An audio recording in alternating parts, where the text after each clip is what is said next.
Hi friends, welcome back. भैया दुनिया shocked है। क्यों? क्योंकि इंडिया का जो स्टॉक मार्केट है उसने 5 ट्रिलियन जो है उसको क्रॉस कर दिया है सिर्फ 6 महीने में। कमाल है।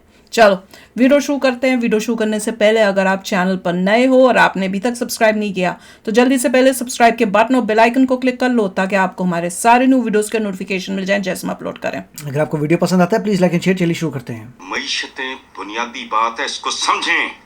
मईशतें न रातों रात आबाद होती हैं। कि इंडिया की जो स्टॉक मार्केट है वो 5 ट्रिलियन के लैंडमार्क पे पहुंच गई है। तार साहब, IMF का पाकिस्तान से फिर डू मोर का मुतालबा, गैर मुल्की ज़र मुबादला के ज़खायर मजीद बढ़ाने और करंट अकाउंट खसारा मसनूई तौर पर कम ना दिखाने का मुतालबा कर दिया।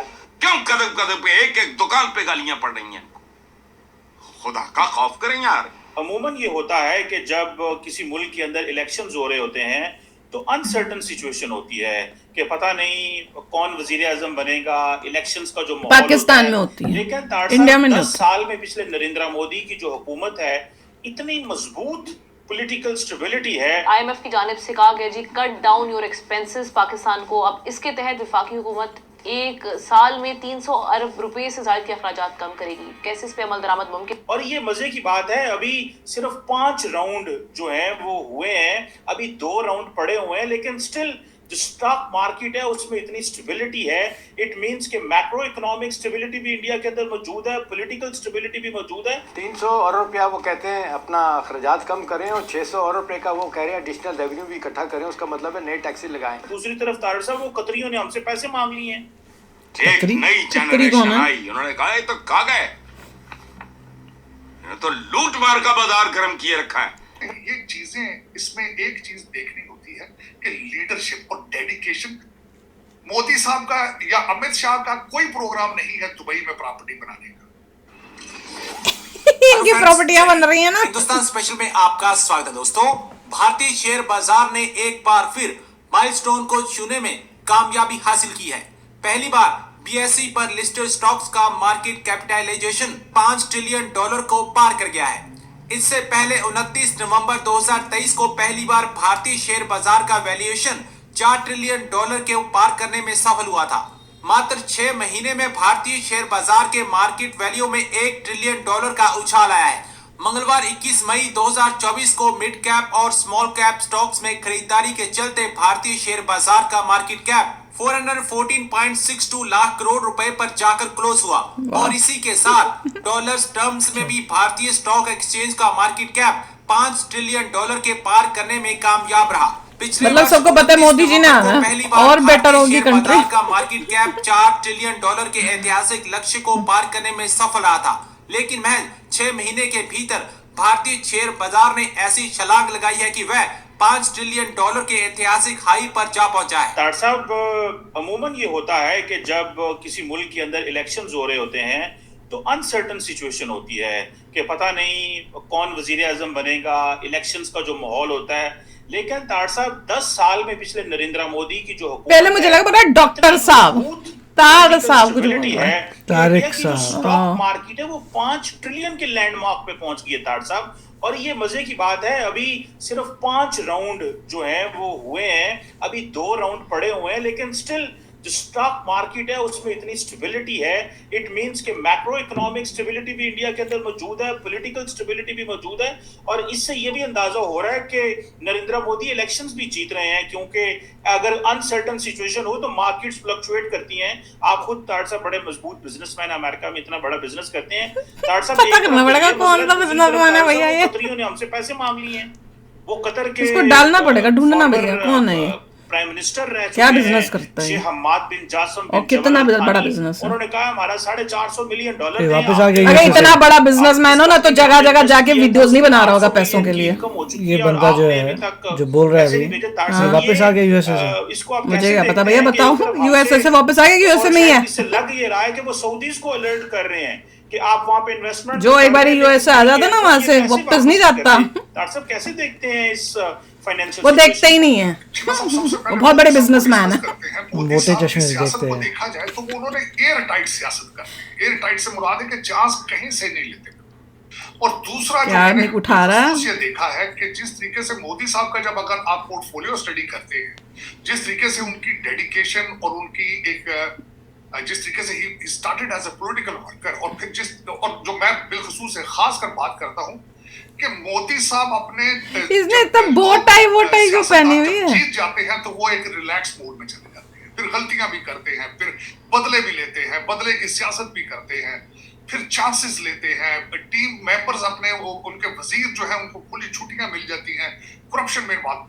मोदी साहब अपने इलेक्शन कैंपेन मोड से बाहर ही नहीं आते।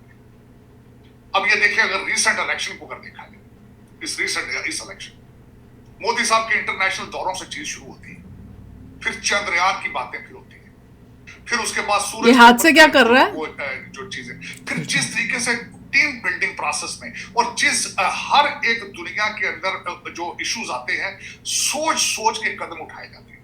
तो सभी सोच के उठाएंगे लीडर्स, 7 अक्टूबर इनके नहीं उठाता हूं को कंडेम किया, फिर उसके बाद सिचुएशन चेंज हुई है तो उन्होंने अपना स्पोर्ट चेंज करके वो फलस्तीनियों के साथ चले गए। किस तरीके से अभी रिसेंट अगर देखा जाए इस इलेक्शन से पहले, बल्कि रशिया से तो आवाजें भी आई है चीमा साहब के भारतीय इलेक्शन के अंदर अमेरिका जो है वो मैडलिंग कर रहा है, लेकिन बड़ा सेंसिटिव मैटर था, लेकिन किस खूबसूरती से हैंडल किया गया है। पैनिक नहीं हुए, देखिए ना, पैनिक हो जाते हैं, पैनिक होके कोई ऐसा बयान दे देते, जयशंकर साहब भी बयान ऐसा दे देते, अमित शाह हम लोग इंटेलिजेंट लोग हैं, मोदी साहब ऐसा बयान दे जाते जो डीरेल हो जाते हैं। INDI वाले लोग नहीं हम। इलेक्शन के दौरान 2-4 स्टेप लिए गए हैं, मैं हैरान हूं कि वो भी उनके हक में जा रहे हैं। जिस तरह आप देख लें, दिल्ली के चीफ मिनिस्टर साहब हैं जेल में, केजरीवाल साहब, लेकिन कोई असर नहीं पड़ा।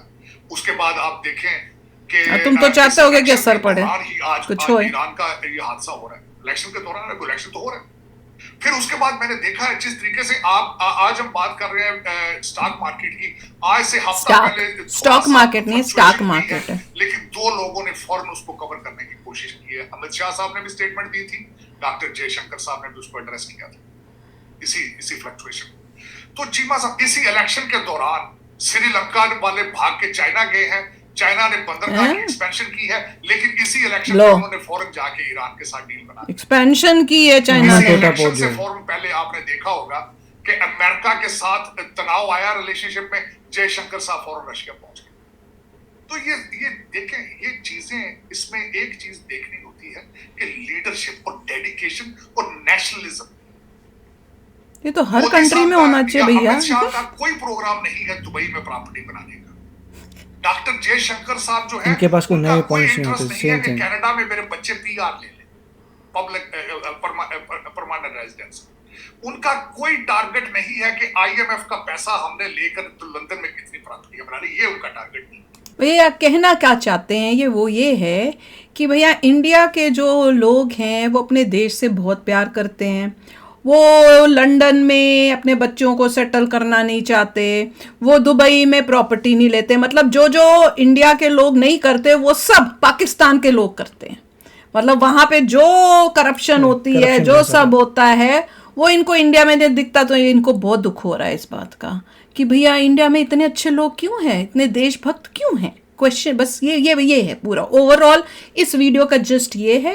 और इंडिया की तरक्की हो रही है, इंडिया की 5 ट्रिलियन हो गया भैया, स्टॉक मार्केट क्रॉस हो गया, इनका बुरा हाल हो रहा है। बल्कि IMF ने और इनके लिए पंगे किए हैं, बोल रहे हैं कि इतने खर्चे अपने कम करो, साथ में और इतना कम लेके आओ, मतलब टैक्सेस बढ़ाओ लोगों के। तो इनका तो चल रहा है बट्ठा बैठने का काम, और यहाँ इंडिया उठ रहा है तो इनकी बज रहा है बाजा। ये देखिए, अच्छी बात है कि इंडिया का $5 ट्रिलियन जो है मार्केट कैप बोल रहे हैं, विच इज़ वेरी नाइस। और अभी तो शुरुआत हुई है, टू बी फ्रैंक। और अगर आप 8% से ग्रो करते रहेंगे तो आप देखिए कि बहुत तेज़ी से आगे जो है ये ट्रिलियंस डबल ट्रिपल होते हैं। तो वेरी नाइस न्यूज़। इसका मतलब ये है कि इकोनॉमी अच्छे तरीके से आगे बढ़ रही है, और इलेक्शन में जैसे ही मोदी जी जीतेंगे उसके बाद और उछाल देखना। तो चलो चलते हैं, मिलेंगे नेक्स्ट वीडियो में बहुत ही जल्द। Till then take care and bye bye. तो अगर आप मेरे इस चैनल पे नए हो तो जल्दी से सब्सक्राइब के बटन को हिट करो और बेल आइकन को क्लिक करो, ताकि आपको मेरा जब नया वीडियो मैं लगाऊं आपको उसके बारे में जल्दी से पता चल जाए।